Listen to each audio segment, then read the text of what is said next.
நண்பர் சீமான் கூட அடிக்கடி பேசுகிறார், அருந்ததியர்கள் வந்தேரிகள் அது இதுன்று. சீமான் எல்லாம் இது போன்று இனிமேல் பேசினால் அந்தந்த பகுதிகளிலே அவருக்கு தக்க பதிலடி கொடுக்கப்படும். ஏற்கனவே அவர் மேலே ஈரோடு வழக்கு இருக்குது, பிசிஆர் வழக்கு இருக்குது, பி ஆக்ட்.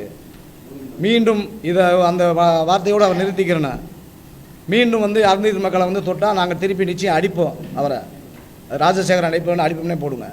சீமான் ஊர் தான் நான். சீமான் அடிக்கடி சொல்லுவாள் ராமநாதபுரத்து காட்டான்ட்டு. அவரை விட காட்டானாலாம். டாக்டர் கிருஷ்ணசாமி அவர்கள் தொடர்ந்து அருந்ததியர் மக்களுக்கு எதிரான அவதூறுகளை பரப்பி வருகிறார். அதே போன்று அண்ணன் திருமா அவர்கள் உச்சநீதிமன்றத்திலே சீராய்வு மனு தாக்கல் செய்து அருந்ததியர் மக்களுக்கு எதிரான ஒரு நிலைப்பாட்டை அவர் எடுத்தார் என்பதையும் நாங்கள் கவனத்தில் வைத்திருக்கிறோம். இப்போ திமுக அரசு தொடர்ந்து பட்டியல் சமூக மக்களுக்காக பல்வேறு பிரச்சனைகளையும் நற்பணிகளையும் நல்ல விஷயங்களையும் செய்து வந்தாலும் கூட அருந்ததியர் மக்கள் மத்தியில் ஒரு திமுக மீது ஒரு பெரிய அதிருப்தி இருக்கிறது. என்ன அதிருப்தி என்றால், மேற்கு மாவட்டங்களில் பெரும்பான்மையாக இருக்கக்கூடிய அருந்ததியர் சமுதாய மக்களுக்கான அரசியல் பிரதிநிதித்துவம் வழங்கப்படவில்லை.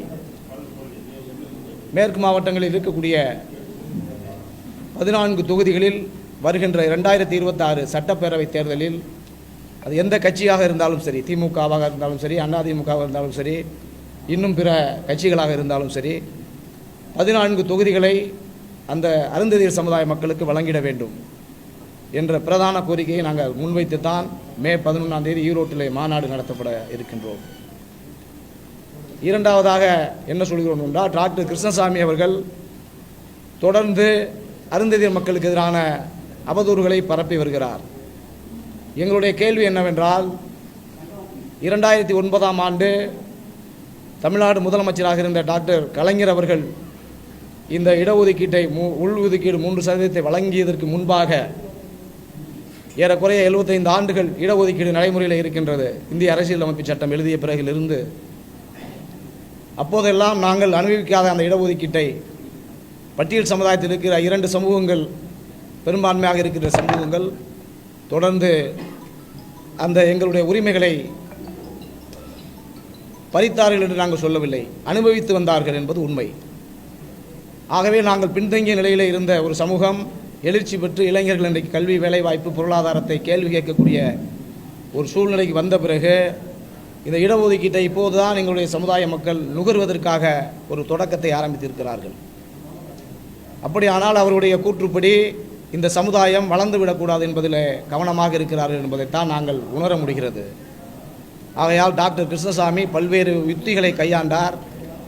சென்னையில் கூட பெரிய பேரணி நடத்தி பார்த்தார். அந்த பேரணியிலே தேவேந்திர குல சமுதாய மக்களே பெரிய அளவில் ஆதரவு கிடையாது, நிராகரித்து விட்டார்கள். அதே போன்று அண்ணன் திருமா அவர்கள் பட்டியல் சமுதாயத்தில் பெரிய அளவில் நாங்கள் எல்லாம் அவரை ஒரு தலைவராக நம்பிக்கொண்டிருந்தார்கள், பல தலைவர்கள் மக்களும். ஆனால் கடைசி நேரத்தில் அவருடைய குணத்தை காட்டுவதன் விதமாக உச்சநீதிமன்றத்திலே சீராய்வு மனு தாக்கல் செய்து அருந்ததியர் மக்களுக்கு எதிரான ஒரு நிலைப்பாட்டை அவர் எடுத்தார் என்பதையும் நாங்கள் கவனத்தில் வைத்திருக்கிறோம். நாங்கள் எந்த சூழ்நிலையிலையும் பட்டியல் சமுதாயத்துக்கு எதிரான கருத்துக்களை நாங்கள் ஒருபோதும் முன்வைத்ததும் கிடையாது, முன்வைக்க போகிறதும் கிடையாது. எங்களுக்கான உரிமைகளை யார் தடுத்தாலும் அதற்கு எதிராக மிகப்பெரிய போராட்டத்தை சந்திப்பதற்கு அருந்ததியர் இயக்கங்கள் தயாராகிவிட்டது என்பதையும் உங்கள் பத்திரிகையாளர் வாயிலாக அரசுக்கும் அனைத்து இயக்கங்களுக்கும் தெரிவித்துக் கொள்கிறோம். நீங்கள் எல்லாம் நினைத்து கொண்டிருக்கலாம், அருந்ததியர்கள் தமிழ்நாட்டில் என்ன செய்து விடுவார்கள் என்று அரசியல் கட்சிகளும் நினைக்கின்றது, பல்வேறு சமூகங்களும் நினைக்கின்றது. நாங்கள் எல்லாம் நியாயம், நேர்மைக்கு கட்டுப்பட்ட சமுதாயம் என்பது அனைத்து மக்களுக்கும் தெரிந்த ஒன்றுதான். அதே நேரத்தில் எங்களுடைய உரிமைகளை யார் பறிக்க நினைத்தாலும், நண்பர் சீமான் கூட அடிக்கடி பேசுகிறார், அருந்ததியர்கள் வந்தேரிகள் அது இதுன்று. அவருக்கெல்லாம் ஒன்றை நான் சொல்லிக்கொள்ள விரும்புவது, சீமான் எல்லாம் இது போன்று இனிமேல் பேசினால் அந்தந்த பகுதிகளிலே அவருக்கு தக்க பதிலடி கொடுக்கப்படும். பதிலடி என்றால் ஆர்ப்பாட்டம், போராட்டம் அல்ல. நாங்கள் எல்லாம் எதற்காக அமைதியாக இருந்தோம் என்றால், ஒவ்வொருவரும் இந்த சமூகத்தினுடைய மதிப்பீடு எந்த அளவுக்கு வைத்திருக்கிறார்கள் என்பதை பார்வையிடுவதற்குத்தான் நாங்கள் அமைதியாக இருக்கிறோம் என்றால், நாங்களும் பிறரை போல 10 மாதம் சுமந்து பெற்ற மனிதர்கள் தான். எங்களுக்கும் எல்லா விதமான வீரமும் ஒன்று, விவேகம் ஒன்று, அறிவு ஒன்று. ஆகவே யார் இந்த சமுதாயத்தை பற்றி பேசினாலும் எங்களுக்கு அனுதாபமும் தேவை கிடையாது, இரக்கமும் தேவை கிடையாது. அவரவர்களுக்கான வாய்ப்பு என்ன இருக்கிறதோ அதுதான் சூழ்நிலையாக வந்து அமையுமே ஒழிய அவர்களை யாரும் அடக்கி வைக்க வேண்டும், ஒடுக்கி வைக்க வேண்டும் நினைத்தால் இனிமேல் அது போன்ற வாய்ப்புகளுக்கெல்லாம் இடமில்லை என்பதை உங்கள் மூலமாக அனைத்து சமுதாய மக்களுக்கும் தெரிவித்துக் கொள்ள விரும்புகிறோம். சீமான் வந்து இந்த ஏற்கனவே அவர் வந்து அருந்ததி சமுதாயத்தை வந்து வந்தேரிகள் மலம் அள்ளக்கூடியவர்கள் சொல்லியிருக்கிறாரு. ஏற்கனவே அவர் மேலே வந்து ஈரோடு வழக்கு இருக்குது, பிசிஆர் வழக்கு இருக்குது, பி ஆக்ட். மீண்டும் இதை அந்த வார்த்தையோடு அவர் நிறுத்திக்கிறேன்னு மீண்டும் வந்து அருந்ததி மக்களை வந்து தொட்டால் நாங்கள் திருப்பி நிச்சயம் அடிப்போம், அவரை ராஜசேகரன் அடிப்போம்னே போடுங்க. சீமான் ஊர் தான் நான். சீமான் அடிக்கடி சொல்லுவாள் ராமநாதபுரத்தை காட்டான்ட்டு, அவரை விட காட்டானாலாம் அவர்கிட்டே சொல்லுங்கள். இதில் தமிழகத்தில் செறிவாக மேற்கு மண்டலம் உள்ளிட்ட தமிழகத்தினுடைய பல பகுதிகளில் செறிவாக இருக்கக்கூடிய பட்டியல் சமூகத்தில் சமமாக இருக்கக்கூடிய அருந்ததி சமூக மக்களுடைய கல்வி, பொருளாதார, வேலை வாய்ப்புகளை முன்னிறுத்தி நடைபெறுகிற இந்த மாநாட்டிற்கு அரசியல் அதிகார உரிமை மீட்பு இயக்கம் என்கிற கூட்டமைப்பின் அடிப்படையில் அரசியல் அதிகாரம் பெறப்பட வேண்டும். 2 நாடாளுமன்ற தொகுதிகள், 14 சட்டமன்ற தொகுதிகள் அருந்ததி சமூக மக்களுக்கு வழங்கப்பட வேண்டும். மூட்டையிலும் அடிமூட்டையாக இருக்கக்கூடிய அருந்ததி சமூக மக்களுக்கு அரசியலும் கல்வியிலும் போதிய பிரதிநிதித்துவம் வழங்கப்படவில்லை. அருந்ததிய மக்கள் செறிவாக இருக்கக்கூடிய பகுதிகளில் அருந்ததிய மக்களுடைய பிரதிநிதிகள் அங்கே போட்டியிடப்படுவதில்லை. ஒதுக்கீடு செய்யப்பட்டிருக்கக்கூடிய நாடாளுமன்ற சட்டமன்ற தொகுதியில் அருந்ததி சமூக மக்கள் அதிகமாக இருக்கிற பகுதியில் அருந்ததிய மக்கள் வேட்பாளர்களாக வேண்டும். எந்த கட்சிகளாக இருந்தாலும் சரி, அந்த கட்சிகளில் அருந்ததிய மக்களுக்கு பிரதிநிதித்துவம் தரப்பட வேண்டும் என்ற கோரிக்கையை வலியுறுத்தி இந்த பத்திரிகையாளர் சந்திப்பு நடைபெறுகிறது.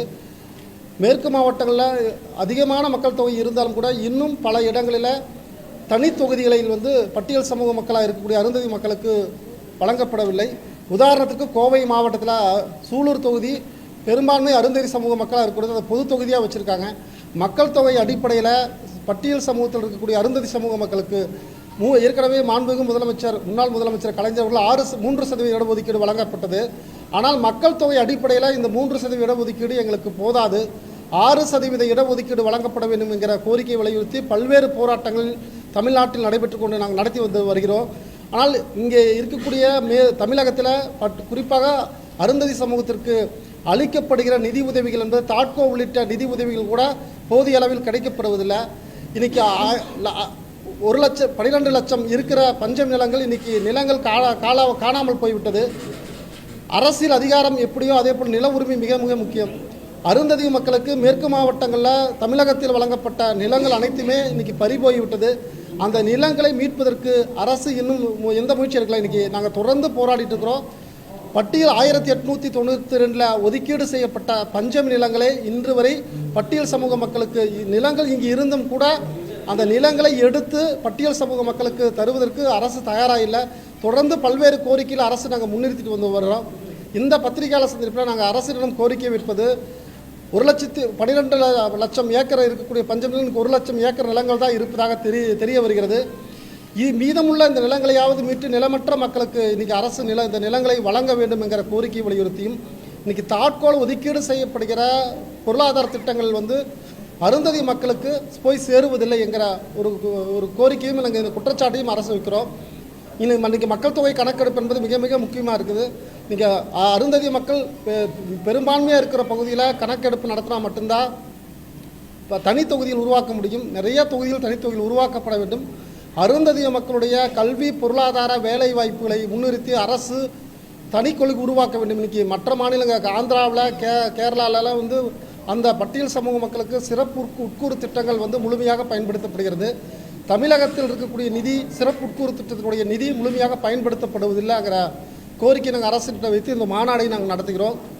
வருகிற 11ஆம் தேதி ஈரோட்டில் அருந்ததி மக்களுக்கு 2 நாடாளுமன்ற தொகுதிகளுமே 14 சட்டமன்ற தொகுதிகள் அதுபோல் கூட்டுறவு சங்கங்கள் தேர்தலில் அருந்ததிய மக்களுக்கு பிரதிநிதித்துவம் தரப்பட வேண்டும் என்ற கோரிக்கையை வலியுறுத்தியும் கல்வி, பொருளாதார வேலை இன்றைக்கி கட்டாய கல்வி சட்டம் வந்து இன்றைக்கி ஏப்ரல் மாதம் அறிவித்து மே மாதம் சொல்கிறாங்க. ஆனால் இன்றைக்கி இது கட்டாய கல்வி சட்டத்தில் தனியார் பள்ளிகளில் அருந்ததி மாணவர்களிடத்தில் இன்னும் கட்டணத்தை வாங்கிட்டு அரசுகிட்டே நிதி வாங்கிக்கிறாங்க. அது போதிய விழிப்புணர்வும் இல்லை. அரசாணை 92 கல்விக்கு கல்லூரிகளில் இலவச கல்வின்னு சொல்கிறாங்கன்னா தனியார் கல்லூரியில் எந்த கல்லூரியிலுமே அந்த அரசாணை 92 கீழ் வந்து அந்த அருந்ததி மாணவர்களிடத்தில் கட்டணத்தை பெற்றுக்கொண்டு அரசிடம் பெற்றுக்கொண்டிருக்கிறாங்க. இருக்கிற நலத்திட்டங்கள் எல்லாமே அருந்ததி மக்களிடத்தில் நிதியை பெற்றுக்கொண்டு தான் அது வழங்கப்படுகிறது. இதை கண்காணிப்பதற்கு ஒரு குழு அமைக்கப்பட வேண்டும் என்கிறத எங்களுடைய கோரிக்கையாக இருக்குது. ஆமாங்க. இல்லைங்க, எங்களுக்கு நாங்கள் இருக்கிற பெரும்பான்மையாக இருக்கக்கூடிய மக்கள் தொகையில் பெரும்பான்மையாக இருக்கிற சரிசமமாக இருக்கிறோம். இந்த 3% ஒதுக்கீடு என்பது வட மாவட்டங்களுக்கு தான் பயன்படுகிற. மேற்கு மாவட்டங்களில் இந்த இட ஒதுக்கீடு எங்களுக்கு பற்றாக்குறை. அங்கே இருக்கக்கூடிய நீங்கள் கோவை மாநகரத்தில் 25 லட்சம் மக்கள் இருந்தாங்கன்னா குறைந்தபட்சம் 11 லட்சம் மக்கள் அங்கே இருக்கக்கூடிய அருந்ததி மக்கள் இருக்கிறாங்க. அப்போ இங்கே இடஒதுக்கீடு என்பது மிக முக்கியம். இன்னைக்கு மக்கள் தொகை அடிப்படையில் சமமாக இருக்கிறோம். இன்றைக்கி ஒரு சமூகம் வாய்ப்பு மறுக்கப்பட்டதுனால தான் நாங்கள் இந்த இடஒதுக்கீடு எங்களை கொடுத்தாங்க. இன்றைக்கி அந்த இடஒதுக்கீட்டில் இன்றைக்கி தான் முதல் தலைமுறையாக நாங்கள் மருத்துவர்களாக வந்திருக்கிறோம், வழக்கறிஞர்களாக வந்திருக்கிறோம். இன்றைக்கி முதல்